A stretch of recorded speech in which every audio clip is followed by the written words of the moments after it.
Welcome back to the channel, lads. It's episode 26 of our Blackburn Rovers career mode. I almost forgot which episode we are at for a second there, but it is 26, and welcome back, lads.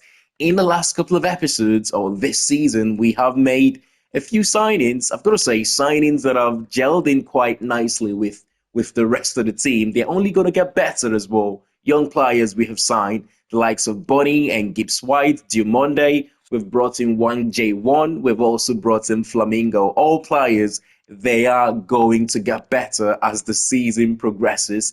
We're still looking to strengthen the team and potentially the left back position. And towards the end of the last episode, we looked at a few left backs and we talked about which of those to potentially go for. I'm just going to go back to these left backs again that we have scouted. We have got Hugo Bueno, who is 76 rated from Wolverhampton Wanderers.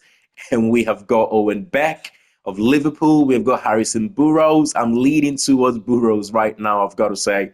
The fact that he's got 67 finishing, he's quite cheap as well compared to the rest of them. £6.5 million, his market value. Yeah, compared to the rest of them, he's the cheapest option, well, together with Owen Bex, who is also 75 rated. But I think he might just be better than Bex at this stage. Technically, I think he's much better than Bex. Physically as well, he's much better than Bex. I think this is the player to go for. 75 rated. Our fullbacks do get themselves, especially our left backs, do get themselves in goal scoring positions from time to time.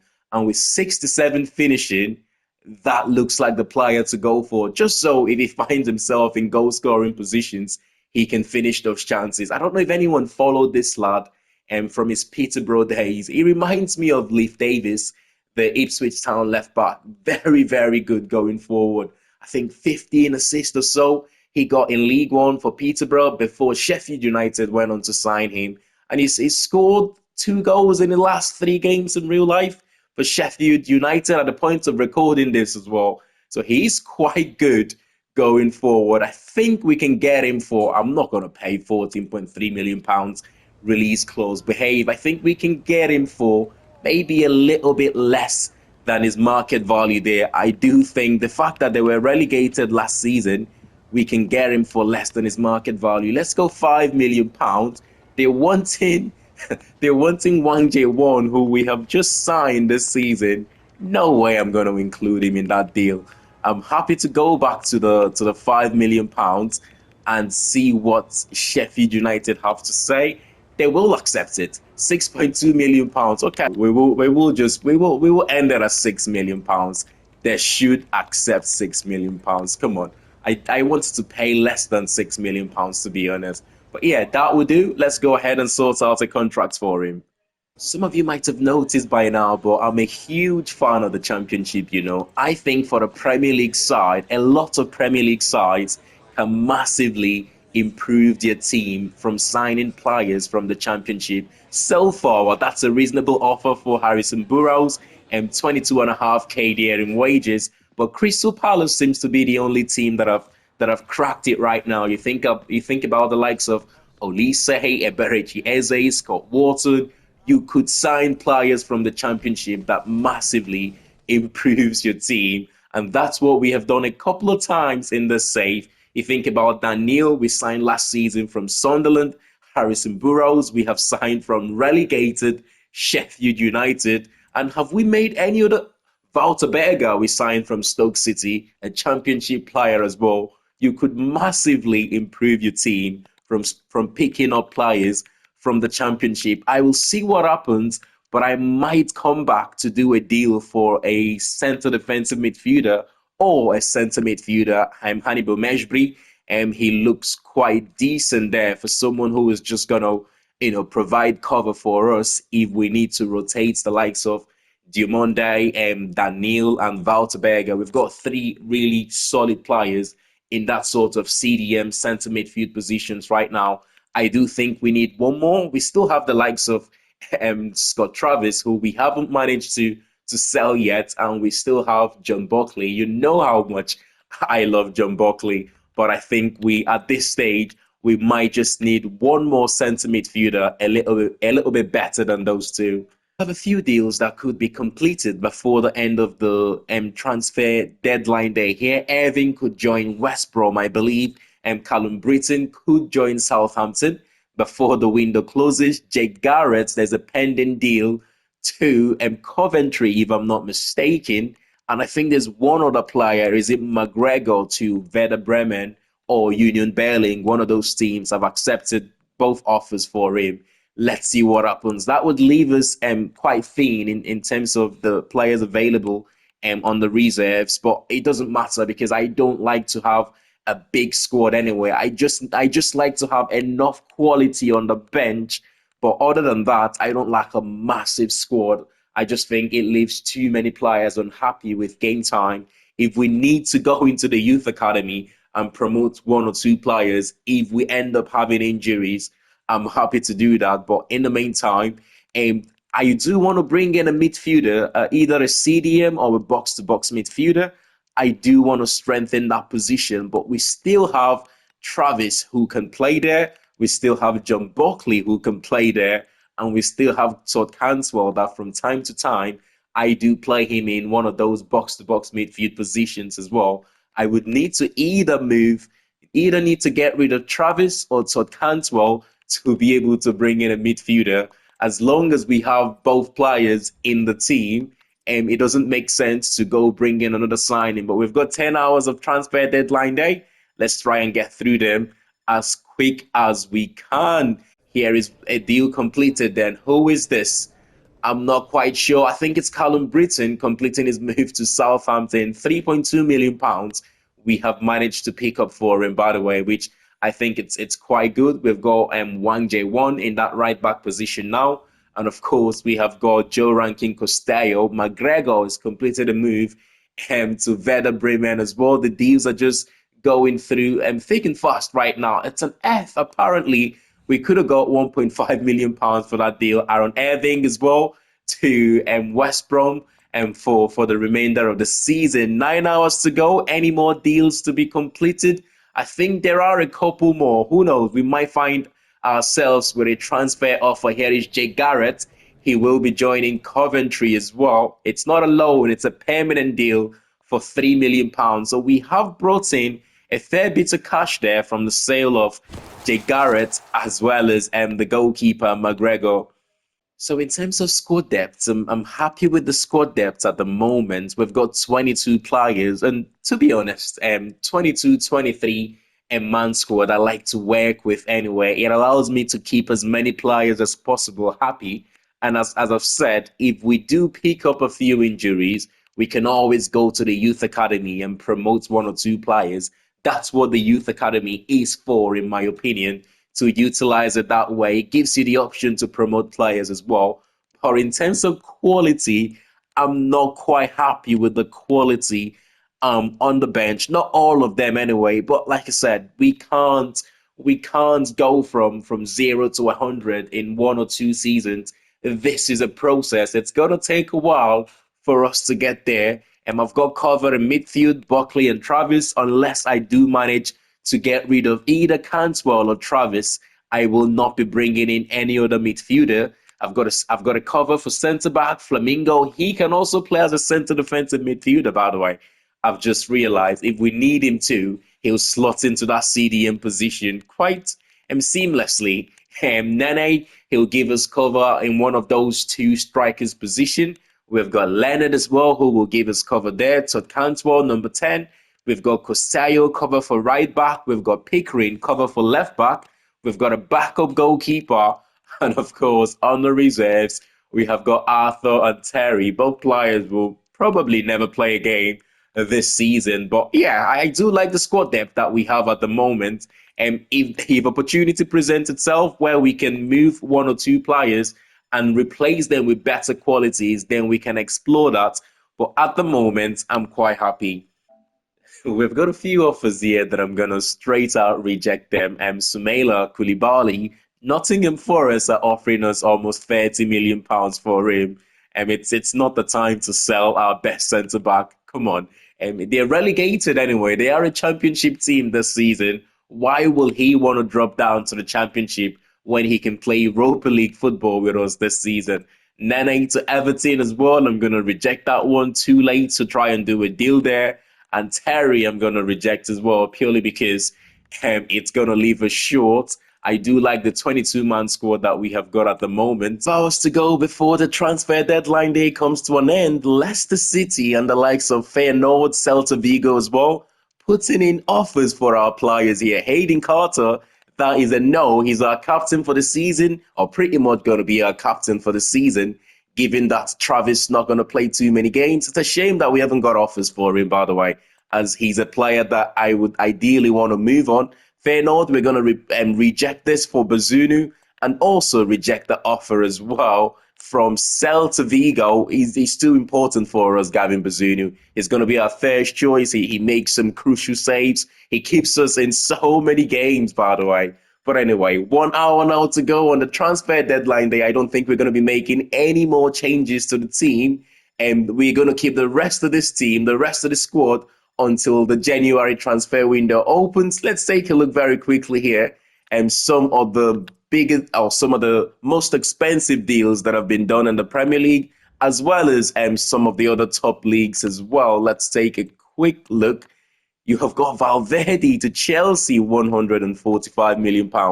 Odegaard joining PSG there for 134 million. Tonali joining Atletico Madrid, and Newcastle replacing Tonali with the signing of Ezequiel Palacios for 79 million. Robin Lenormand joins PSG. Schlotterbeck joins Leverkusen for 74 million pounds. Good signing there for Liverpool. Zai Emery for 67 million pounds. João Neves to Real Sociedad. Oh my God. How old is he these days? He's still only 21. God, he's so young. You've got Maximilian Bayer joining Monaco. Darwin Núñez joins Brighton for 61 million pounds. You have got the likes of Grimaldo to Arsenal for 55 million. Arsenal close to winning the league last season, by the way. Losing it on the final day, I believe Liverpool won the league, just 3 points above them. And you have got Pablo Barrios to Bournemouth spending 55 million. That's insane. And Joshua Zirkzee, we talked about him earlier on at the start of the season, to Barcelona, 54 million pounds. Now, I'm going to let you in on a little secret here. Joshua Zirkzee is a player that I initially had on my shortlist before I realized, oh God, we are not in the Champions League. I thought we were going to be in the Champions League this season, and Zirkzee is a player that I wanted to see if I could get from Manchester United, purely because it's not worked out for him there. And I thought, you know what? If we actually get Champions League football this season, that signing might just be realistic. But given the fact that he's gone on to join Barcelona, I guess it wasn't realistic after all. Whilst I enjoy the fun part of the game, the transfer window being open, getting to improve your team seasons after season, everyone enjoys that, I've got to say. I also do like the fact that when the transfer window closes, you get to focus on your team, get to see your team improve on the pitch tactically as well, and getting to get those signings gelling together. I enjoy that aspect of the game. Brentford's new signing there, Javi Guerra, it sounds like a player from Valencia, if I'm not mistaken, a centre midfielder or a centre defensive midfielder. Let's find out. I am pretty sure, yeah, it is a CDM. I am pretty sure they have signed him from the Spanish side, Valencia. Young, decent midfielder, I've got to say. But let's see how he performs in the Premier League. The Premier League is a different beast on its own, isn't it? Not too many players survive in this league. I've got to tell you, probably or arguably the toughest competition in the toughest league in the world, or up there among the top two certainly. But yeah, I've got a feeling we will concede in this one. We are yet to concede is offside. We're yet to concede in the Premier League this season, obviously, and we did concede against Liverpool in the Community Shield. But in the Premier League, I think we've won 1-0, 1-0, and a 2-0 victory against, was it Bournemouth in our last game in the Premier League? But it'd be nice to keep another clean sheet, don't get me wrong. But I've got a feeling we will concede here. I think Brentford have got Richarlison up front, who's got a good habit of scoring against me. I just hope we don't get to see the chicken dance. Flamingo starts this game. Diomande starts. Wang Hee-chan starts, and our new signing, Harrison Burrows, not a good start from him there. He's been 10. Our new left back, oh my God. He's been absolutely 10 inside out there. And it's Richarlison with the finish. I sort of got a feeling we will concede in this one. I've got a terrible hiccups right now as well, which is not helping the situation. But it's a good finish from Richarlison on his left foot. But like I said, it's a good thing that we did not see the chicken dance. Otherwise, I reckon that would have got under my skin. It will. The good thing about conceding, though, it gives us a different sort of questions, doesn't it? Different sort of questions to answer. We're yet to concede first this season, and it does, he asked that question, can we turn a game around from behind? That's a good ball to Nene. He turns. Manchester City have taken the lead, by the way, against Wolves. Over the top to Nene. Oh, my God. And that is the answer we're looking for. If we do concede a goal, we're capable of getting the equaliser and potentially going on to win the game. Nene there, as if to say, don't forget about me, boss. I was your second top scorer in the Premier League last season. Do not forget about me. What a finish. This season, I have sort of preferred our new signing, Johan Bonny. He's giving the ball away there. Harrison Burrows He's not had the best of first half in this game, I've got to say. And new left back. All the signings have gelled quite well. Wang Jae-won, the right back, is settled in well. Flamingo, I've got to say, have settled in well as well. What a header! What a save! Jumonde has been exceptional, but so far, Harrison Burrows is having a terrible time in the first 24 minutes of this game. But on the break here, can we get it out wide there to Johan Bonny? Surely he's going to bury this one for the second goal of the Premier League. It's a save. But Nene taps it in to get a brace. And just like that, we've turned it around. I did say, this conceding first, it does ask the question, can we turn a game around this season? Because it's not happened. And we have shown here that we're very much capable of doing it. He's not happy, is it? He's not happy, the Brentford manager there. They're doing well this season in the Premier League, aren't they, Brentford? I have said a couple of times that they're known for scoring quite early in real life this season, which, to be fair, they did that against us. But it's almost like after scoring that goal, they decided to sit back a little bit. And to be fair, the second goal was a counter-attack. I don't know. Oh, excellent Flamingo. I don't know why I'm starting to say, to be fair, a lot. I'm slowly turning into Gary Neville here, to be fair, in my opinion. These hiccups, man. The hiccups is just doing my head in right now. We need to get rid of it. It's not professional recording, having a hiccups. If it doesn't stop, I might have to stop recording and come back to this later. But nice play out from the back here. Nene, he could get his hat-trick here. I'm going to try and cut into his left foot. Yes, he's managed to find space. Nene for the hat-trick. Oh, what a save. Oh, it's been a comfortable last 20 minutes here for us. What a start. We just have to hang on now for the remaining 3 to 5 minutes of this game. It would be a shame to concede just before the end of the first half, but that's just gone straight into the hands of our goalkeeper, who's tried to kick it long to begin a counter-attack. Nene did well to keep hold of possession there for us.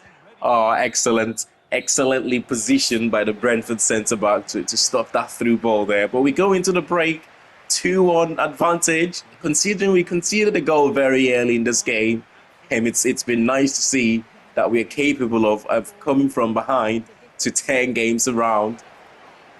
Manchester City have gone 2-0 up against Wolves. Excellent start from a team that finished third last season, behind Liverpool and Arsenal, if I'm not mistaken. I'm sure they will be going to try and win the league to claim back their Premier League title. And I think they won it in the first season, if I'm not mistaken. And second season, Liverpool won it. It could be Manchester City's or maybe Arsenal's this season. Substitutions here just before the corner.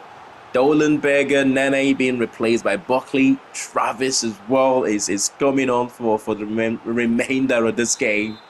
We need to be solid. I'm going to change the set piece take here to Morgan Gibbs-White. He's got a couple of assists already this season. Not that time, though. It's well defended by Brentford. We will still ask the questions here. We're probing, keeping hold of the ball, trying to move this Brentford side from left to right. Ooh, it's been quite good defensively. Oh, Buckley trying to bend one. Oh, to the far, but I should have just hit it rather than trying to do the finesse there.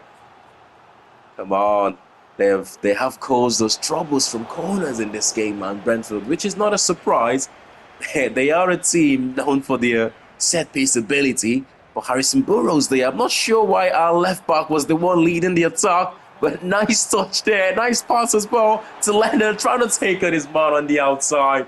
He's done well to win the ball back as well. But the pullback came to nothing there as we win possession back. Is Wang Jae-won has been quite good in this game. Diamonde has been excellent as well. I don't think I've sung his praise enough. Diamonde and Wang Jae-won have been fantastic, both of them in this game. As Bonnet grabs the third for us, and surely game over. My man of the match personally, Nene might have scored 2, and Bonnet have just got himself a goal. But my man of the match in this game would surprise you. It's actually Diamonde who's been the most impressive player. You're probably not going to see the highlights of him, because at the end of the day, when I go on to edit the videos, you pretty much see the goals and the chances created. But he's been so good in this game. Can we get one more 3 minutes of stoppage time here? Burrows, who did struggle in the first half, I've got to say, he's coming to his own as well in the second half. Looked a lot more comfortable as the game has progressed here. Leonard, a pull back to Wang. Wang to Buckley. He's going to hit it. Buckley with his left foot. Oh, it's a save. Can we get the fourth, though? We've got one last kick here from the corner. Knopf has been taken off. And Carvalho, the former Liverpool man, is going to replace him. He has so much potential in that kid. I think he made that move to Liverpool too early. He was never going to play games for Liverpool. It's just one of those things where sometimes these young players just needs to remain at a team that would actually give them game time. Because players that do that, they actually go on to fulfill their potential. But there's a lot of young players that make that move to a bigger club too early in their career, and it comes back to haunt them. But fantastic win there. And we came from behind, conceded first in the first 10 minutes of the game, but turned around 3-1 victory. It's good to see Diamonde in the team of the week here of the Premier League. For me, by far the best player in that game against Brentford. He's a specimen, He can do everything. The best thing about him is how much ground he can cover, and he does it very quickly as well. He's an absolute unit. But we've got a game here against Coventry. We're away from home. It's the EFL Cup. Coventry are a good side. Of course, they've just sacked their manager, Mark Robbins, a week ago, a couple of weeks ago. Looks like he might be replaced by Frank Lampard. At the time of recording this, I'm not sure if that has been confirmed yet, but it looks almost certainly that it would be Frank Lampard being the next manager of Coventry. I'm going to sim this one. It will be our first sim game of the season. It's one of those things when you end up simming games, you just have to hope you can get the win. Garrett starts for them here. Jay Garrett in midfield, of course. We sold him in the summer transfer window, but hopefully he's not too dangerous against us here. So Cantwell in possession here to Buckley. Buckley lays it off to Nene. Oh, Daniel. Oh, what a save. Leonard almost scoring the first goal in this game. It's a corner. We're asking the questions right now. Talking about dangerous. How good was Nene in our last game against Brentford, by the way? Scoring a brace in that first half. It's not very often that a player scores 2 goals and not go on to become the man of the match, but that was what we saw against Brentford. That just goes to show how good Diamonde was in that game. 3 back-to-back corners here as Coventry finally clears this one. Well, the later this game goes without scoring, Coventry begins to grow more and more confidence into the game as they've gone on to create a couple of chances of their own there. Unfortunately, not taking it. And Tyrese Dolan there replaces Nene for the remaining 20 minutes of this game. What a finish! Todd Cantwell combining nicely there with Harry Leonard, I believe, to get the first goal of the game and a goal that could send us into the next round of the Carabao Cup. I was getting worried for a second there, 60 minutes, we never scored a goal. I was thinking, is Coventry going to go on and get a late goal here and knock us out of this competition? But thoroughly deserved, I've got to say. 9 shots, 6 chances created. We were the better team on the day. We should have scored more than a goal in the first half alone, but we couldn't take the chances. But Todd Cantwell scores a vital goal that sends us to the next round of the Carabao. Oh my God, no way. No way. That just happened. Oh, I've just finished the Manchester City game of what I thought was being recorded. It turns out it did not record for some reason. We did lose the game 2-0. Goals from Phil Foden and a spectacular volley from their left back, Nuno Tavares. Not Nuno Mendes, rather, not Tavares, Nuno Mendes, the signing from PSG. But that is so unfortunate. City were dominant, they were so good in that game. I can't believe an episode that have started off quite well is going to end up like this, not being able to show that footage against Manchester City. I really do apologize for that. But we will end the episode here anyway.